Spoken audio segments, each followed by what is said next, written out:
महाराष्ट्रामध्ये पहिलीपासूनच हिंदी ही भाषा अनिवार्य करण्यात आली आहे। मनसे हे खपवून घेणार नाही, दुसऱ्या प्रांताची भाषा इथे महाराष्ट्रावर लादण्याचे प्रकार का सुरू झालेत, असा संतप्त सवाल राज ठाकरेंनी ट्विट करत विचारलेला आहे। आम्ही हिंदू आहोत पण हिंदी नाही, असंही राज ठाकरेंनी ठणकावून सांगितलं आहे।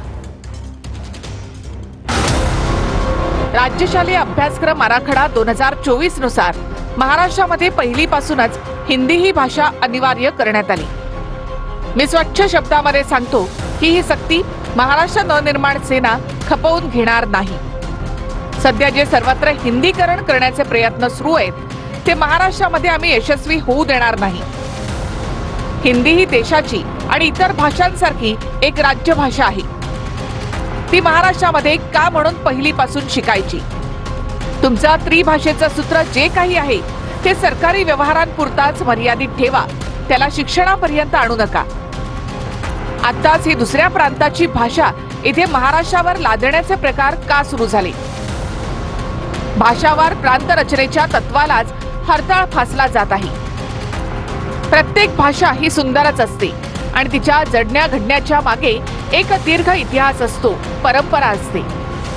महाराष्ट्रामध्ये जसा मराठीचा सन्मान इतर भाषिकांकडून राखला गेला पाहिजे, तसा सन्मान इतर राज्यांमध्ये त्या भाषेचा सर्व भाषिकांकडून राखला गेला पाहिजे। अगदी इतर राज्यांमध्ये राहणाऱ्या मराठी जनांनी त्या राज्याची भाषा आपली मानली पाहिजे, हा आमचा आग्रह आहे। पण हे सोडून या देशाची भाषिक परंपराच खिळखिळी करणार असाल तर ते आम्हाला मान्य नाही।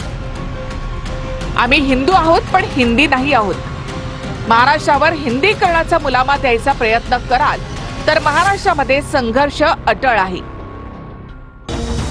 या सगळ्याकडे पाहिलं तर लक्षात येतं की सरकार हा संघर्ष मुद्दाम घडवत आहे। आगामी निवडणुकांमध्ये मराठी विरुद्ध मराठीतर असा संघर्ष घडवून फायदा काढून घेण्यासाठी सगळा अट्टहास सुरू आहे। या राज्यातील मराठीतर भाषकांनी सरकारचा हा डाव समजून घ्यावा। त्यांना तुमच्या भाषेबद्दल विशेष प्रेम आहे असं काही नाही।